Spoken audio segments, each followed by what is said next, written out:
Yesterday, Thursday Night Football, the Buccaneers taking on the Ravens. The Ravens win 27-22. Lamar Jackson, 27-38. 2 touchdowns. Tom Brady, 26-44, a touchdown. Ground game numbers so vastly different. Ravens were able to run the ball 231 yards to the Buccaneers 44, which is something we've seen with the Buccaneers all year long. Is they cannot run the ball. An unlikely, I'm sure everyone's hearing that pun at this point, an unlikely leading receiver for the Ravens, Isaiah Likely, 6 catches, 77 yards, and a touchdown after Mark Andrews went down. Over for Tampa Bay, 6 catches, 123 for Mike Evans.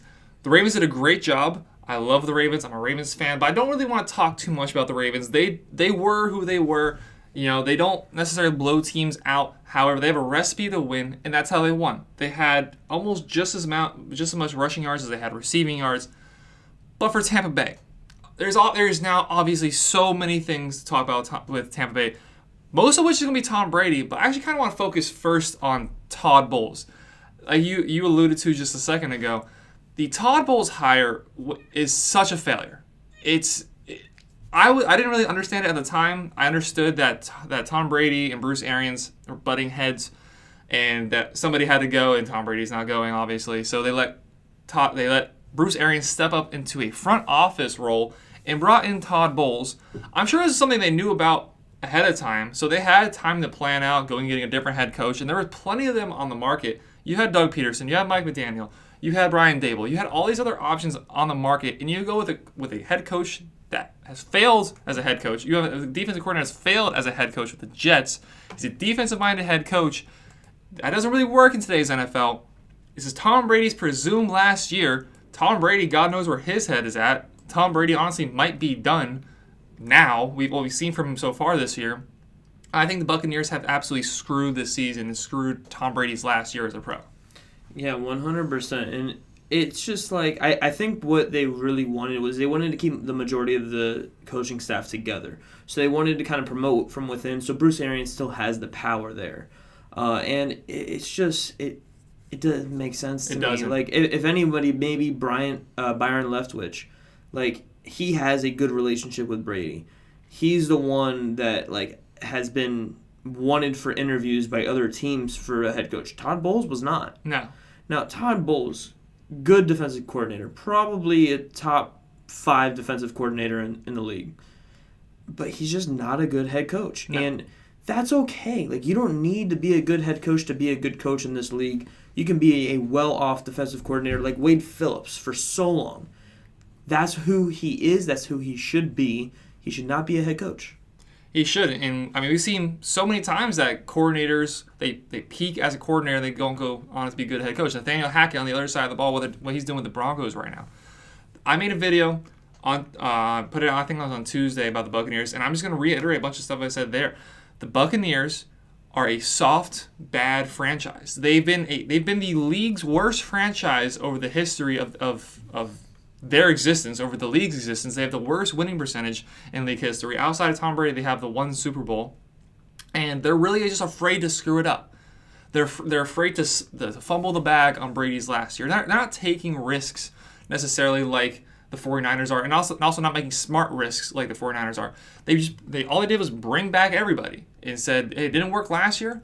Let's try to do the same exact thing this year. They bring in Julio Jones. They bring in whoever that wide receiver is from the Falcons. I don't remember. Russell Gage. But it's really sad, really, to see how Julio has been this year. It is sad. To see a monster like that on the field throughout his prime, and it's just like, he still got it, too. It's just he can't. He's just injured. old. Yeah. He's just old. His hamstrings are held together by paper clips. They really much are. So they bring in a couple pieces like that, but not going out and finding yourself a good head coach.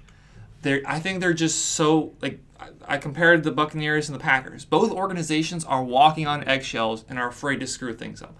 The Packers are afraid of Aaron Rodgers. They're afraid of their own quarterback. They're afraid to say the wrong thing, to do the wrong thing, because the team goes emotionally where Aaron Rodgers goes.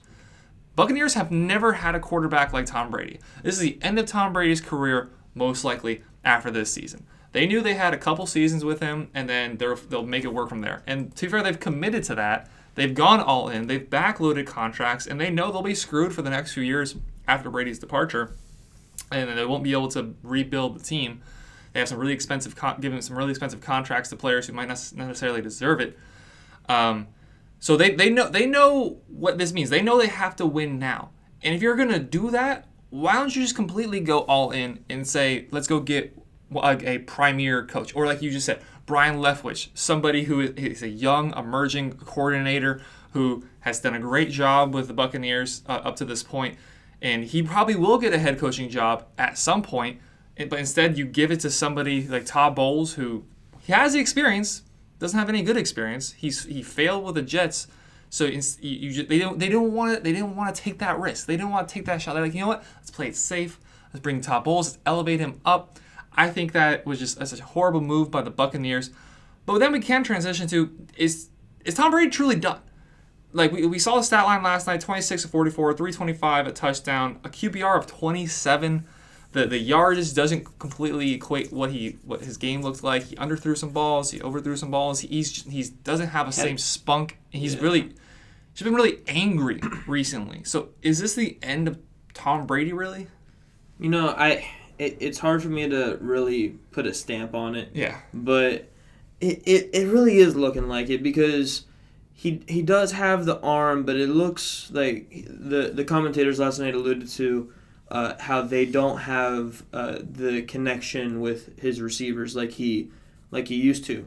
But he's talking about like still not being on the same page with Mike Evans. He won a Super Bowl with Mike Evans. He won a Super Bowl with Chris Godwin. What do you need connection wise there? Like, you should be fine.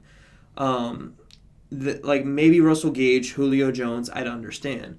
But there was multiple occasions in that game where him and Mike Evans weren't on the same page. Yeah. Now, is that on Mike Evans or is that on Tom Brady? Because we know Tom Brady, just announced today that him and Giselle have finalized their divorce. Could that have been messing with his head and messing with him being on the same page with his receivers?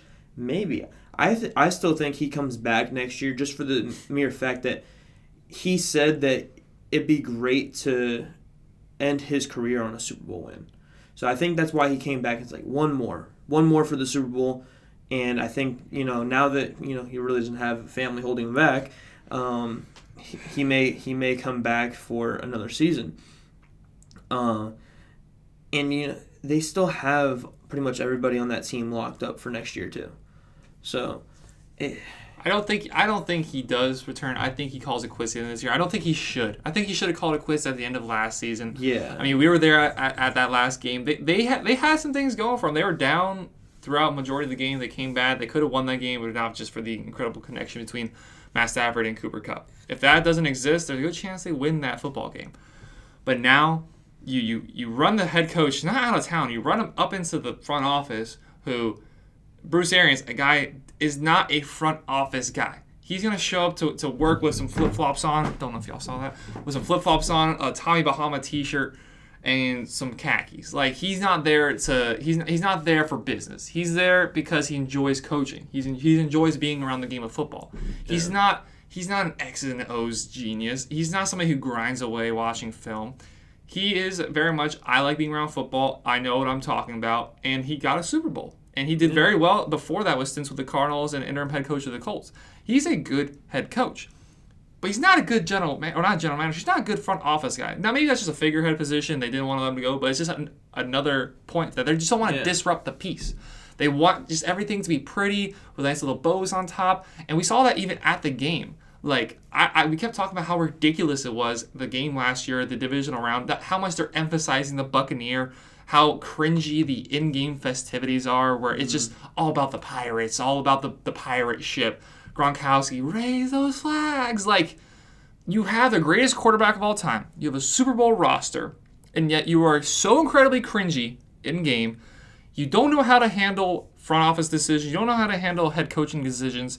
And now it's just all collapsing on them. They're 3-5. The winner of the Panthers game is going to be the top of the division. And I don't really see them turning it around too much. Yeah, I told you before, I think that Todd Bowles is really just a puppet for Bruce Arians. I think, like you said earlier, they're just butting heads, him and Brady. And I think it may have be the fact that maybe Tom isn't all there on football this year. Like He I can't said be. earlier, like I mean, with that going on, like no one can really blame him for that, because I mean, we can all make jokes and whatever, but I mean, divorce is divorce. You Yeah. were married to that woman for 13 years, and you have kids with her. Like it's not gonna be a simple I chose football over my family, but it's also what you said. If Russell Wilson was a team, it'd be the Buccaneers. Yeah. As cringy as they are, and It's actually a perfect connection now you think about it. Tom Brady walks away to go and trade for Russell Wilson. Yeah, they can have him on the... what cap? I mean, we all know it's kind of fictional. That they Yeah, just kind of make things cap's worse. an issue. You just have him wave those flags. Wave those flags. Bucs Nation, raise those flags. It was so bad. And I don't think the rest of the country doesn't know. Because we go to Dolphin games every single week. Mm-hmm. I think they do a very good job at the... It's not elite, but it's not bad. It gets the job done. Like, you're not really paying attention to it anyways. Like, they have some music. They have, on a billboard doing stuff. But, like, it's nothing outrageous. It's nothing. But I would say, like, obviously the Chiefs, the Steelers, Philly, Seattle, like, those type of places... have like the better football environments. Yeah. Where like you don't need that. Even in the Steelers when we played the Steelers last week, the terrible towels everywhere. I mean, I was like, come on, Miami, like we need to do something about this. Like, how are we sold out on season tickets and that? But we'll get to that later. But yeah, it's just the Buccaneers need that. The Buccaneers they don't have. They very much do not have a positive history of football. Worst winning percentage in league history. One Super Bowl thanks to John Gruden in the early 2000s. That's it. They at one point had the worst team in NFL history, the first NFL team to go winless in a season. They almost lost like 2 full seasons straight. Now fast forward, they stumble upon bringing in Tom Brady. They get a Super Bowl out of it. Fantastic. A year and a half later, what are you? You're a 3-5 football team. You have pretty much all the same guys that were on that Super Bowl roster. Beat up offensive line, I get it. You cannot run the ball at all. 44 rushing yards, 24 by Fournette, 19 by Rachaad White. Rachaad White actually looked a little decent yesterday. And to even go on top of that, most of those rushing yards were on that first drive. Yeah. You remember that first drive? They first 2 drives, really. They were just like going run, pass, run, pass. Like they had Ravens on their heels, and it was great to see that for it was exciting. The one drive. Yeah, and that's actually what I was talking about with the Dolphins against the Steelers. We saw the very same thing. We saw the Dolphins kill it the first 3 drives and suck the entire rest of the game.